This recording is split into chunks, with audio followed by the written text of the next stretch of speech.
Day 311 of the war in Gaza with no sign of a potential ceasefire yet in sight. Israel remains determined to prevent Hamas from returning to areas that had been captured by Israel in earlier stages of the war. The cross-border exchanges on the northern border continue, but still no sign of Hezbollah's vowed retaliation for the assassination of Hezbollah commander Fouad Shukr in Beirut. More from ILTV's Steve Leibowitz. The IDF returned to Khan Yunis after displaced Gazans were ordered to flee part of the designated evacuation area. The IDF launched a campaign based on intelligence determining that Hamas had re-established a presence in Hamad City, an upscale residential complex in Khan Yunis.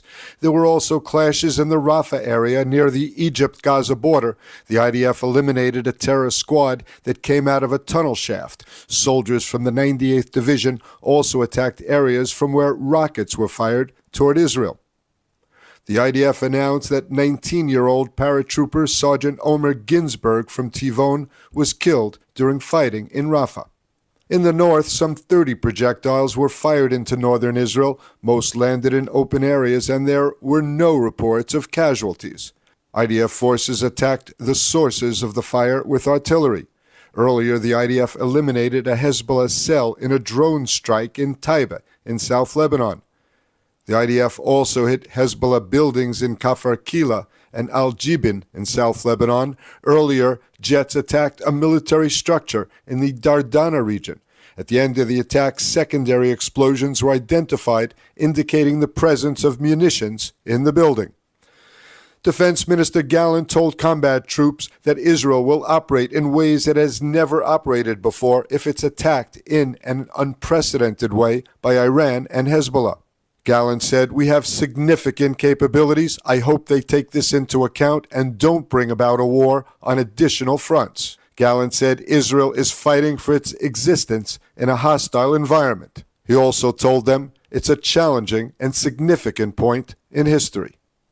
The U.S. is pressing forward with the hostage for ceasefire agreement and stressing that Thursday's renewal of mediated talks in Cairo between Israel and Hamas could yield an agreement by the week's end.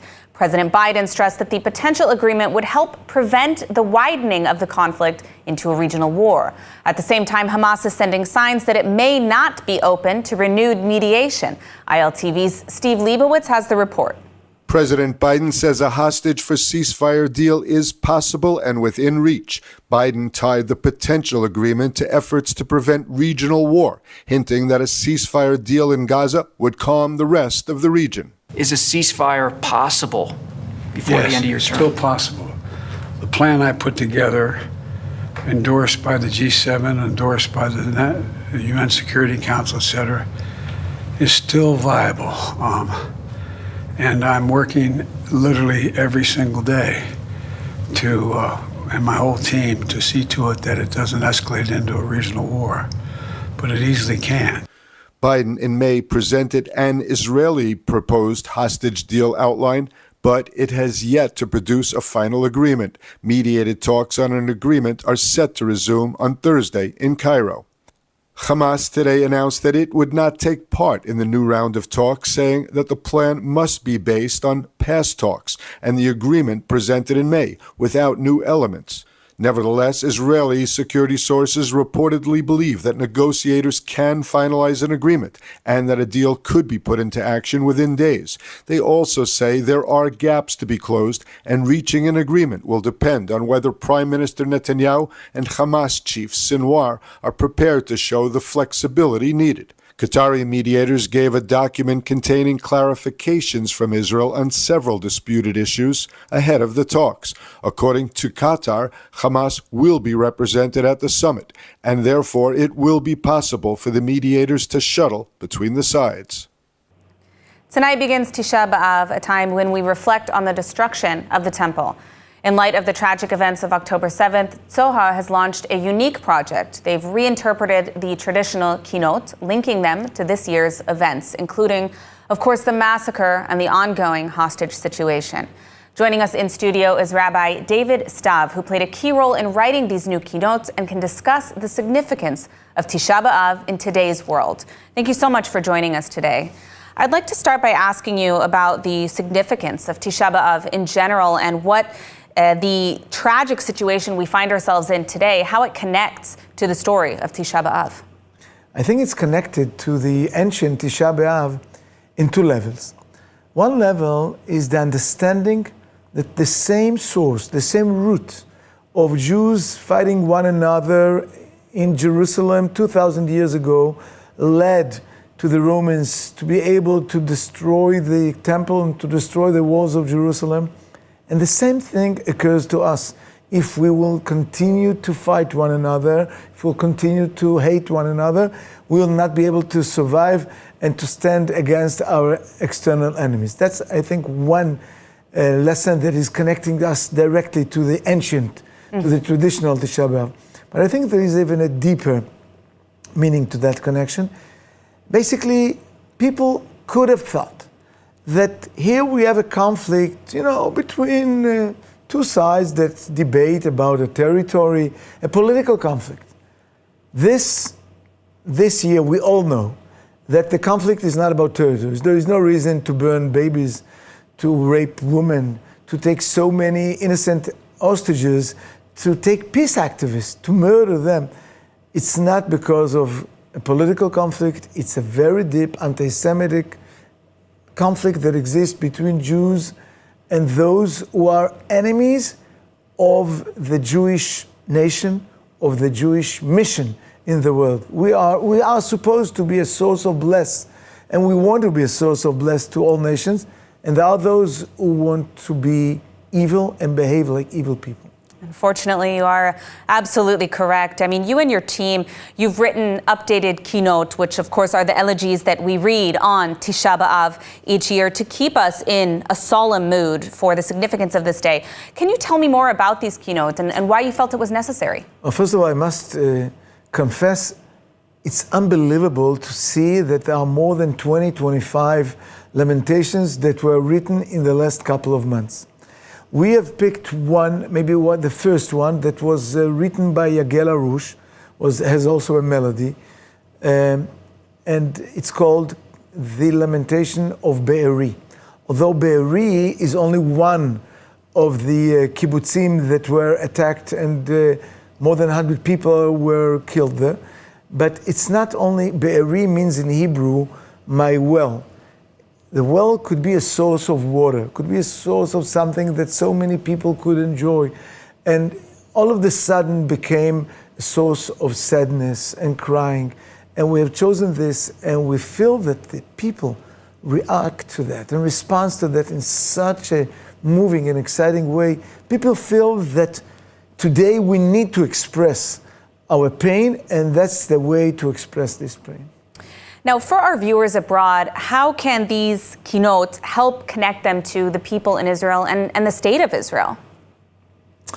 I think that to read, to cry together with us, when we will read tonight and tomorrow the lamentations, the keynote of Tisha B'Av.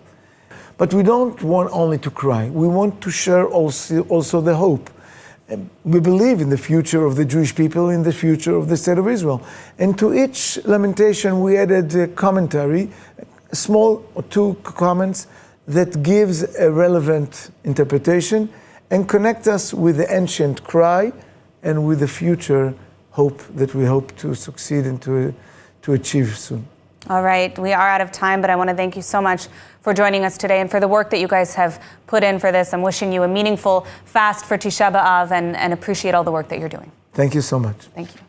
Following the assassination of Hamas leader Ismail Haniyeh in Iran, the Israeli government has been anticipating a major strike on Israel directly from Iranian soil, as promised by the Ayatollah Khamenei himself. But after a lengthy waiting game and intense pressure from the West, some experts believed the regime had opted not to immediately launch an attack. Now, however, reports indicate an imminent attack. Let's take a look.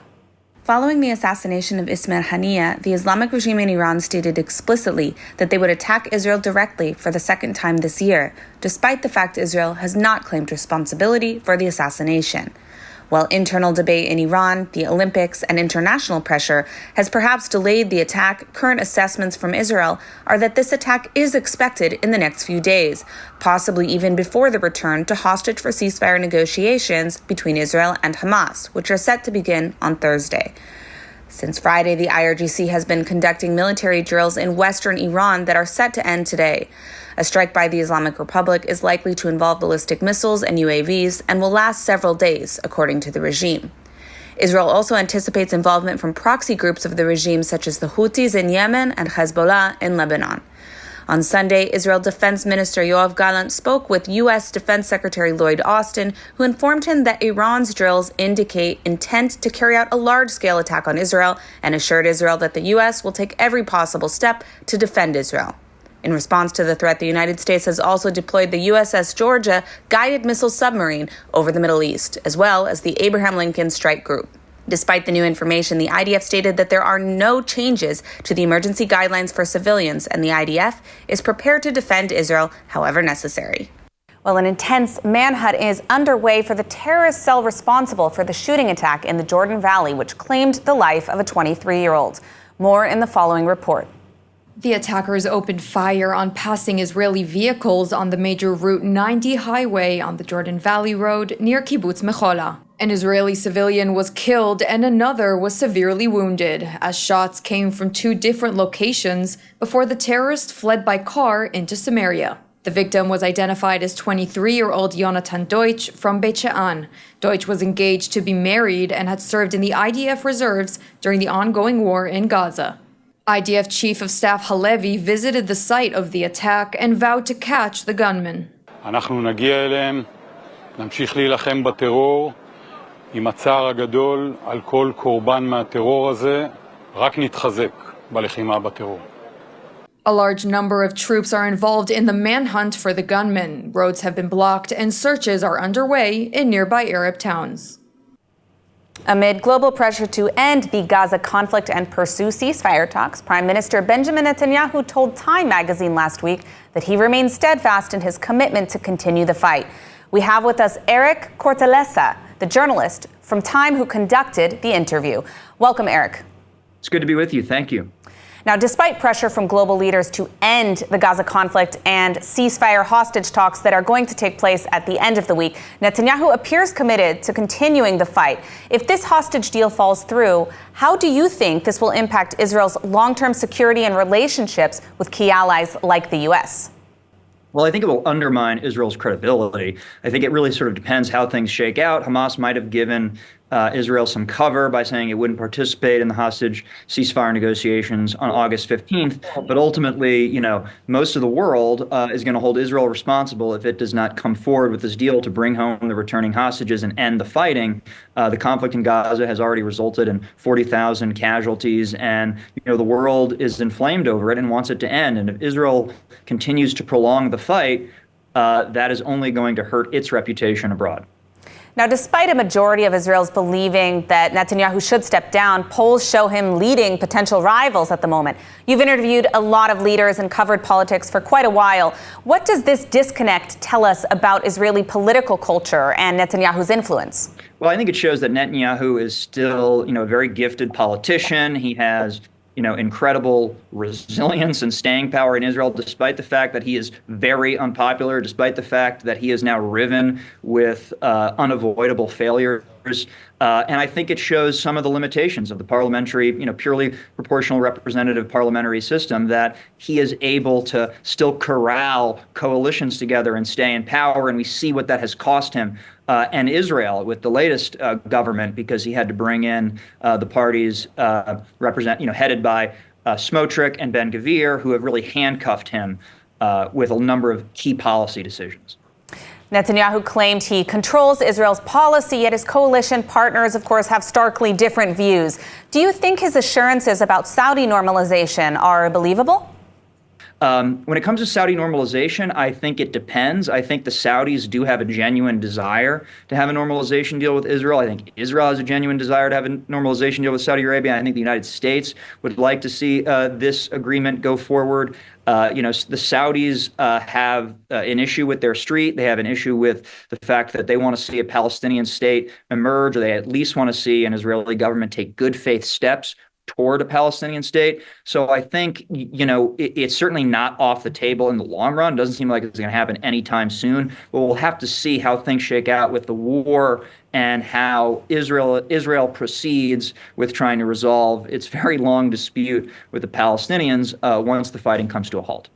Now, what is your key takeaway from your interview with the Prime Minister? What message did you hope to leave the Israeli and Jewish public after you published your story?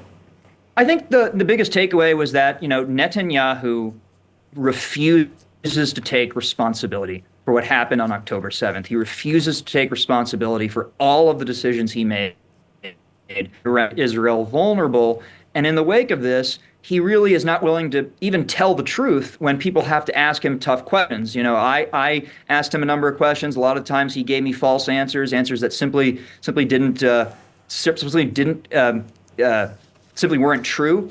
And, there's a reason why he doesn't do interviews with Israeli journalists. He hasn't done a real interview with Israeli journalists since October 7th because he's unwilling to face the music from his own people about the precarious situation he put them in. And so I think that the interview really paints a devastating portrait of a leader who refuses to take responsibility for his own failures. All right, Eric Cortellessa, thank you for joining us. We are out of time, so we will be moving to the next story with Israel on the brink, of course, of a possible regional war. There really is no time more crucial than now to show your support for the IDF. And Nechama and Hatzalah for Israel work to do just that. Nechama and Hatzalah for Israel is an organization that's dedicated to supporting IDF soldiers and, of course, Israeli security forces by providing essential combat kits, mental health support, and more. The group focuses on enhancing the well-being and effectiveness of those who are on the front lines, aiming to ensure that they have all the necessary resources to protect Israel. And here now with me in studio is their co-founder, Shmulik Moskowitz. Shmulik, thank you so much for joining us today. Thank you for having me. I'd like to start by asking you, how did you manage to mobilize resources and connections so quickly after this war broke out? So, actually, the same evening, in the 7th of October, we talked together, and at the 8th of October, we already established our operation. We locate a building in Ramat Gan. We managed to establish the operation with volunteers and a lot of support from all around the world, US, England, France, Brazil, Mexico, all around the world support us. We managed to purchase a lot of equipment for the soldiers and a lot of donation from the people and the neighborhood around in Ramat Gan help us to provide for all the population that had to flee from Gaza Strip area. Absolutely. Can you share a little bit more about the impact of Nechama and Hatzalah and the Rescue Command Center's initiative? There's, of course, a medical equipment lending center. You also have the rapid response team in Kiryat Shmone on the northern border. How do you measure success on these fronts?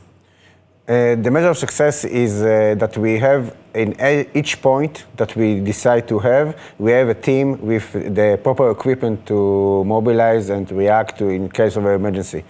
For example, just from this week, in Majlis Sams, we had a donation from Alessandra and Azuri Safra from Brazil. Alessandra came to here and we introduced her to the Majlis Sam community, and they donate a bulletproof vest and helmets, and we had the large ceremony on Friday. They donate 12 vests and helmets in memory of the 12 kids that got killed. Majlis Shams, the location in which Hezbollah recently struck a rocket. Amazing work that you're doing there after a terrible tragedy. I want to ask you, given your extensive experience in emergency medicine and, of course, collaboration with other organizations, how do you see the role of this organization and the Rescue Command Center evolving in the future? I think in I have a lot of respect for all the forces, but in the end, there are a lot of people and friends and units in the army that fall between the chairs, like what we say in Israel, that they missed. They have proper equipment to some units get like a little bit less or leftover sometimes.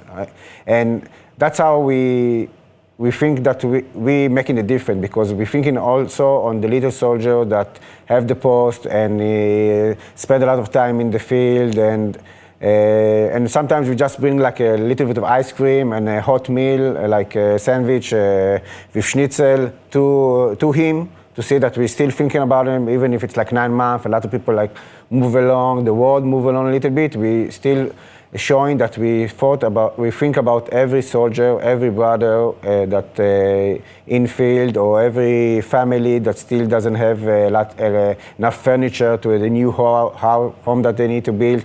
So this is the little things, I think, and free love, I don't know how to say it, with like tonight evening is then the 9 of Av. Mm-hmm. And I think it's not free love, but to be responsible for each other. Yes. Even if it's somebody that's not like very important in the focus, like even in people in the sideline of the community, the sideline of Israel, to think about and help them. Absolutely. Even if it's small things. Absolutely.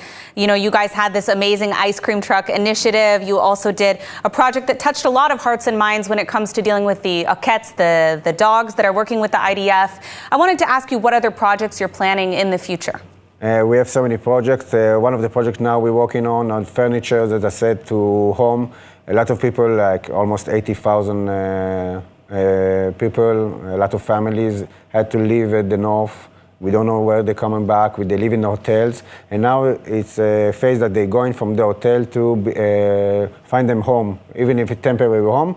And we're thinking how to bring them furniture and how to make them an easy landing where they need to stay until I hope the situation in the north will be better. This is one project. We have the ice cream car that we're going around, hot meal for soldiers inside Gaza, sandwich with schnitzels, like remember from home, the mother food, the food from mom. Inside Gaza, it's another project. We have so many ideas, and we need a lot of support from our donation to keep our working going. Absolutely. Well, I want to congratulate you on the important work that you're doing supporting Israel, and please keep up the good work. Thank you so much for speaking with us today. Thank you very much.